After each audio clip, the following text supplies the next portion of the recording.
This is the Striped Life Officials Podcast with Jeff Landers.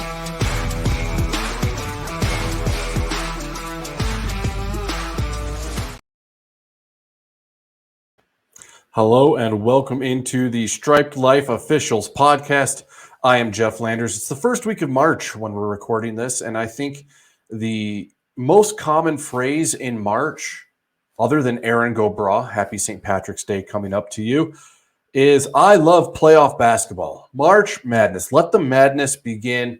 And it's true. I love playoff basketball. You might say that I'm a glutton for punishment, officiating playoff basketball as much as I did and as low as I went in level, all the way down to seventh grade.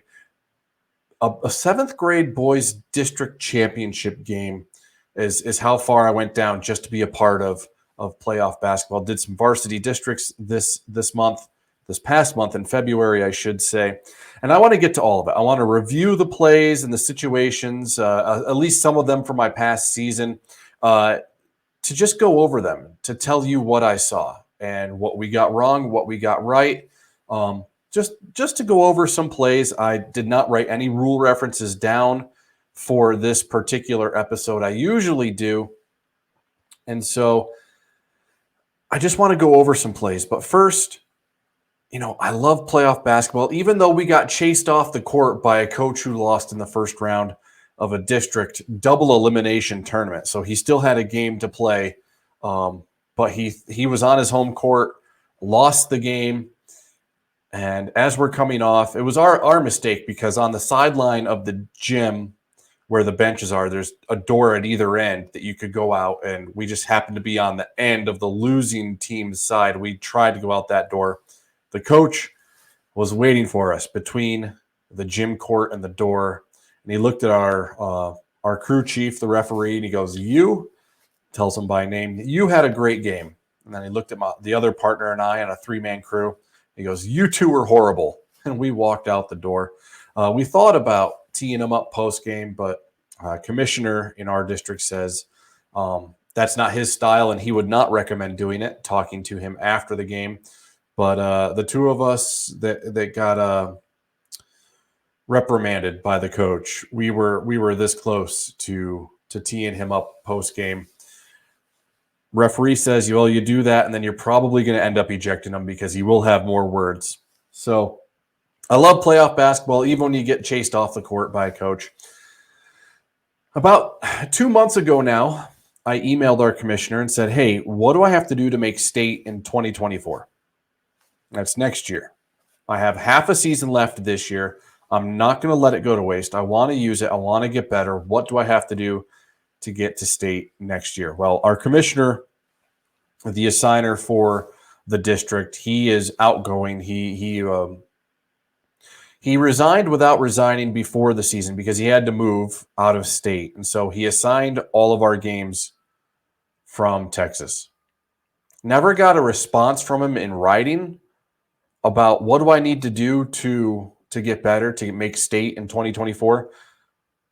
But the next day, my assignments changed. I went from doing the smallest classification varsity, maybe some 3A, 4A girls games, to now I'm on 5A boys games, 4A boys games, and the speed went up for me. I had to adjust to going that fast.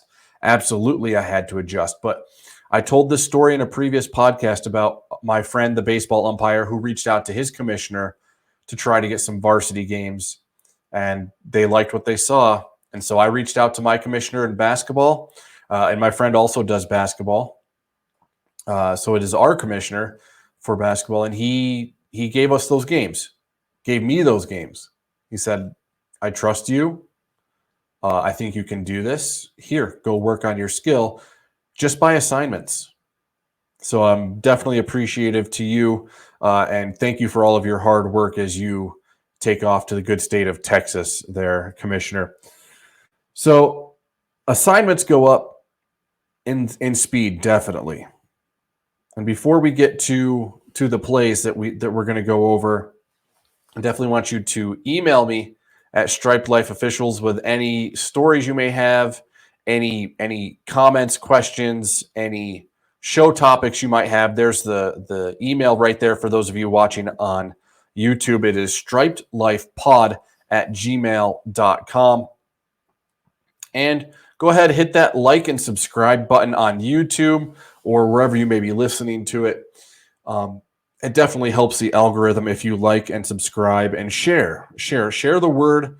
Get this out, even if you don't like me all that much. Maybe somebody else will. So email me if you got any story ideas or stories you just want to share, football, basketball, and God help me, I'm going into baseball this spring for the first time, doing my first season this spring. That'll be a different show. So like, subscribe, follow us on Instagram and wherever you can get your podcasts. Now, I have plays to share with you, so I got to go in and present and share my screen. Before I do that, the first one, it's ranging on plays, and like I said, I have no rule references written down to refer to. I'm just going to go. I am just going to go and share because I've watched these plays a million times. And we're going to share screen. In a second, we will do entire screen, allow, and here we go.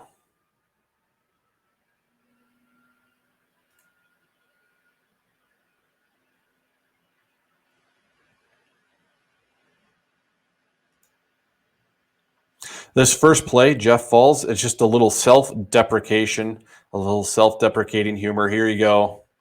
Oh, there I go. Let's try to watch this one again. Hopefully it replays. Yep, there we go. And I just get leg whipped from behind. It wasn't that hard, but it was enough to make me lose my balance. And if you're in our district, you know that there's a coach who used to be an official who called a foul while tripping in the paint on a transition play. So as I was going down, the words in my head were, oh no, I just became so-and-so official and got to get back in the play, make it all the way down to the end line. And yeah, this is a freshman game. So you can see the assistant coach there turning around. He got a chuckle out of it. Luckily, there was no foul. There was nothing really big that happened that I missed while I am face planting on the floor. And again, he just leg whipped me from behind in my left ankle enough that I couldn't take that next step. And I just lost my balance and went down. So congratulations, Jeff. You made a fool of yourself. Luckily, it was only the freshman game, two-person game, sat out the JV game that followed, and then did the varsity game that night. A very good varsity game as well. I think it was about a 4 or 5 point game after free throws down the stretch. So hope you enjoyed that. Jeff just going to the ground very ungracefully. Now, the next play. This is the final play of the game, a district basketball tournament between two teams on a neutral court. Hopefully this one replays as well. Had a little problem with it earlier. But we get together at the very end, 54-53. The top seed is leading. And you have 13. Watch his right foot steps on the defender. His right foot steps on the defender, causing him to go down. I'm going to keep replaying this. And we have a clean strip by 22. The reason I can tell it's a clean strip is both arms of the ball handler come up. There's no arm restriction. So you have a combination. He steps on the defender's foot, and we have a clean strip. And this is a district tournament game on a neutral site. So 53-54, that appears to be the final score. But we're going to get together, and we're going to huddle, and we're going to talk about it. And we'll get rid of mom yelling on the camera just a little bit. We're going to get together and talk about it. Now, one of the things that I want you to notice as I replay us here Let me go back just a little further. Watch the lead referee. He points that it's going to be black ball. So this is our crew chief right here coming in, the referee. He's talking to us. We're going to end up putting 1 second back on the clock. Now, if you look at it, the ball goes out of bounds with about 0.3. So the referee comes in and he goes, we'll put one second on the clock. The lead official, he points that it's black ball. Now, in our meeting, in our discussion, he comes up and says that it's white ball. I'll see if I can pause it right there. I cannot see him point. I am following the player to the floor and the two defenders, plus the defender in the paint is blocking me out. I never saw him point to the fact that it's black ball. So when we go get together, I ask him, whose ball is it? And he changes his call and says, oh, no, it's white ball. It's white ball. Now, it's his prerogative if he thinks that he got it right by calling it white ball. That's okay to change his call, but he should have let us know that he had to change his call. As he says, I've got black ball. His initial reaction there is black ball. And that leads to this. The next play I'm going to show you. We put a second back on the clock.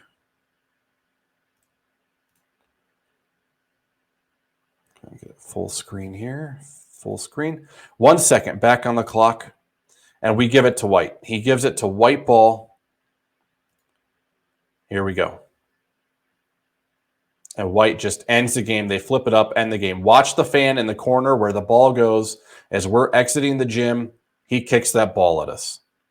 So now we have a post-game ejection as we're getting off the court. You can see the coach of the black team, she's coming to get the ball after it happens. And I just look at her and say, he's ejected, get him out of here.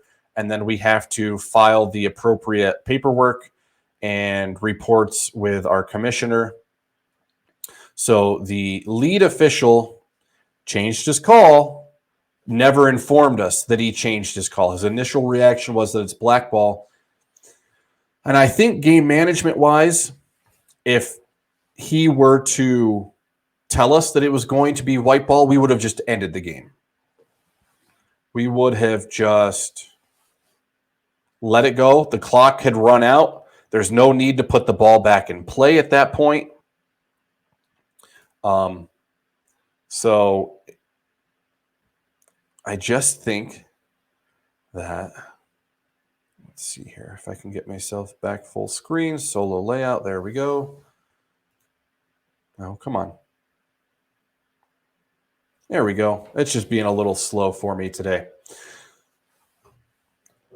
And now it's doing what it wants to do. So great audio in the middle of you. If you're listening, my video player is giving me problems. I hope you are enjoying the gag on YouTube.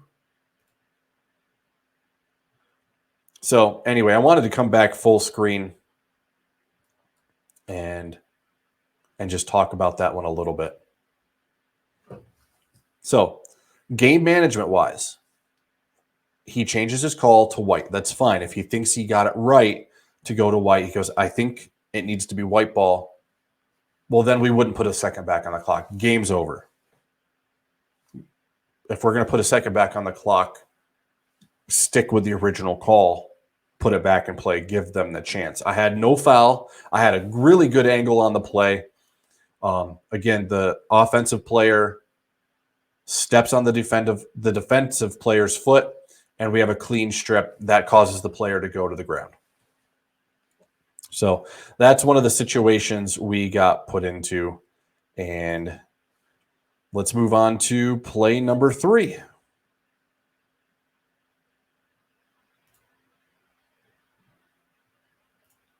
Play number 3 is going to be a charge from trail. This is a 4A varsity boys game. And I want you to see where he is when he calls this. I am the lead. And if you pay attention to what I do, you see me flinch, but my partner was already posting that it's a block. He was already into his mechanics. We watched that again, watched that secondary defender. This is a charge the whole way. I was about to come up with charge, and he took the call because incorrectly the play came from his area. You're supposed to stay with the ball handler, but that is lead's defender.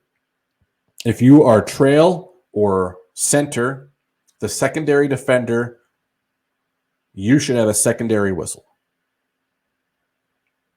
So this is a charge the whole way, and he beat me to it, and to avoid the complete blarge breakdown that we don't want to have, I completely stay away from it. I leave air out of my whistle and go with him. And thinking back on it, could I have stepped in and could we have gotten together and talked about it? Yeah, we could have, but then you're overturning a call and you're making your partner absolutely overturn his call on something that he sold as a block from 35 feet away.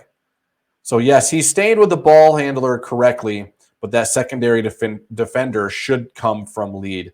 This is a charge. It gets called from 35 feet away, and we're going to have free throws. Now, blue team does get free throws out of this. They got manhandled in this game. And quite frankly, I think the blue team played down a little bit in this game. The blue team lost. So it didn't have a big effect on the game. As you can see the score, I still think you got to give that whistle, that secondary defender, to the lead. And remember, this is high school. And so for those listening, if you haven't already gone over to YouTube, you might want to come over to YouTube, but I will describe it. In play-by-play, you have the guard, the ball handler, bringing the ball up the court, passes it, and then he takes it down the right side into the paint area along the near side block, and we have a clear player control foul. The player was set in the path, plenty of time, everything qualified for a charge. This is a player control foul. So again, give that secondary defender to the lead.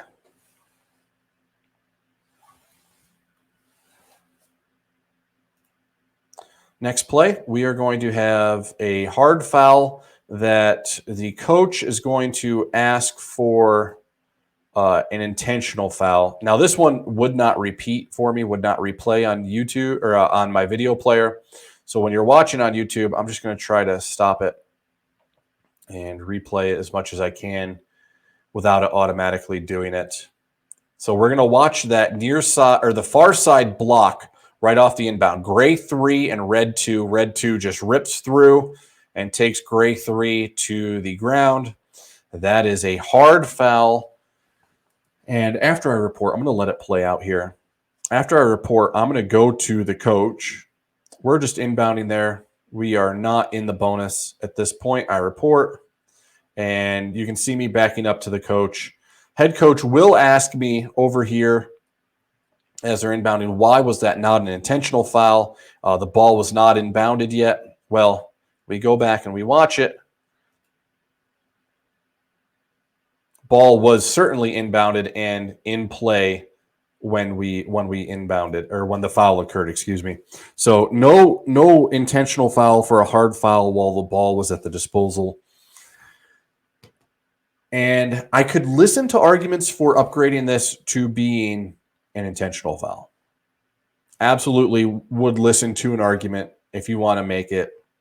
I have a hard foul from just play boiling over. And it happened and it was done. You see there's no really ramifications for it. There's no shoving back right there in the moment. So we went with a common foul, and we're going to basically do this play all over again. Put the foul on the board, and we have 2 seconds run off the clock. Very inconsequential. Now, that this game did come down to a very tight game that Gray lost, I believe, by 2. So maybe free throws would have come out of it. But then again, you still have 5 minutes of play left. I'm going common foul. What do you know? What do you think? Leave a comment for me in the YouTube or Spotify comments. Just let me know what you think. Gray 2 rips through, takes him to the ground. I have a common foul. Is it a hard common foul? Yes, it's just a hard physical play that boiled up and maybe looks worse than it actually was. Common foul. Why was it not intentional? Ball was already inbounded, coach, and it was just a hard foul. What do you think? Let me know. Now, I have this is the final game of the regular season. And we're going to try to go full screen. The video quality on this one's not particularly great. So they're bringing the ball up the court. And we're going to have a deflected ball and contact. No call on either contact.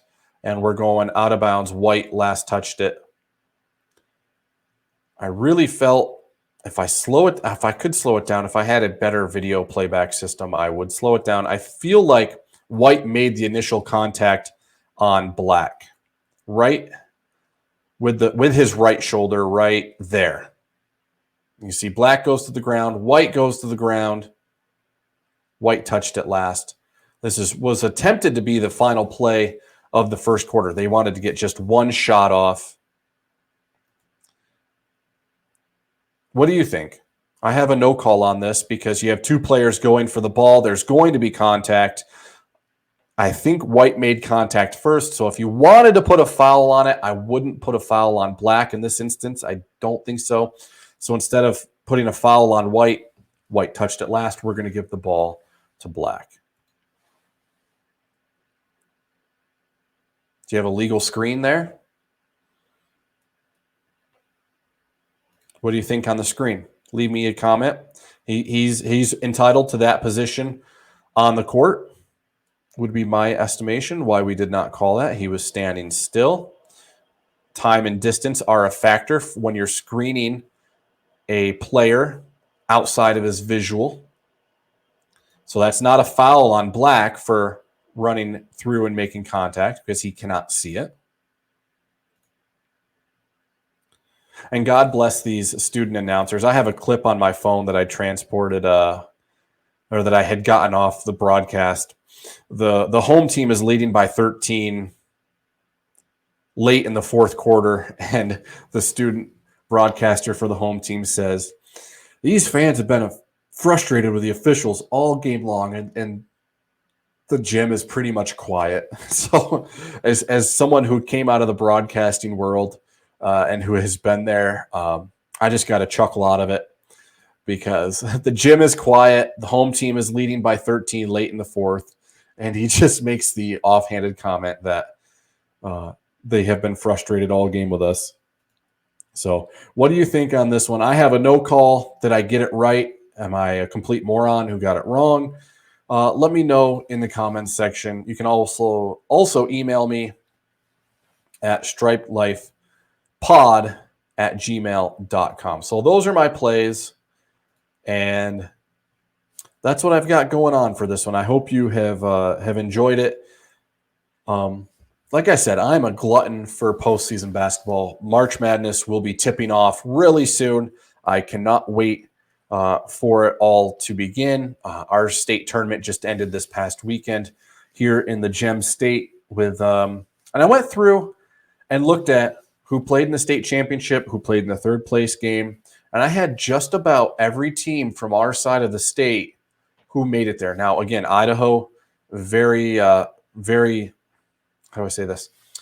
A lot less population than some other states. So it's not unusual for a handful of our teams to make it to the final day of the state tournament when we send sometimes two teams from each of our districts over there to say, oh yeah, I had that team who won the state championship. I know exactly when I had them.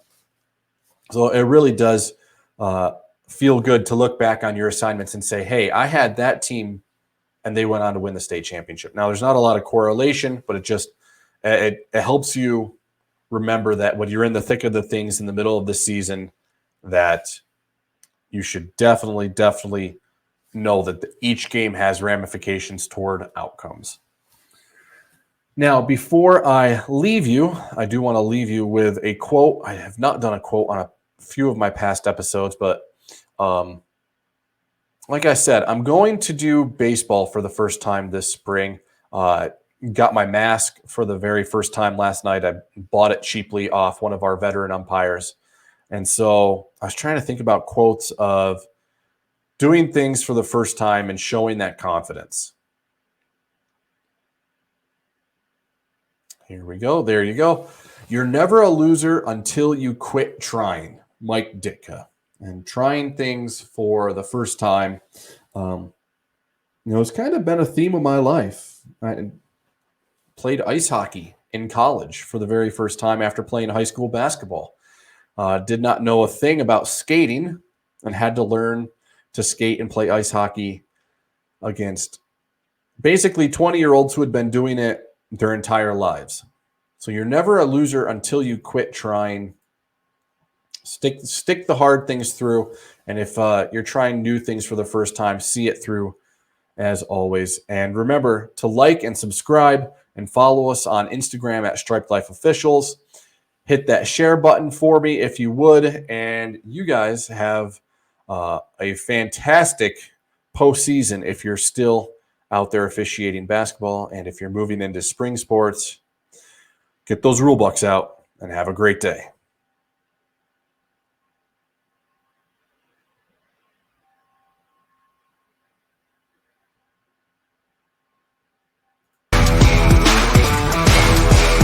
Thank you for listening to Striped Life Officials. Go slow.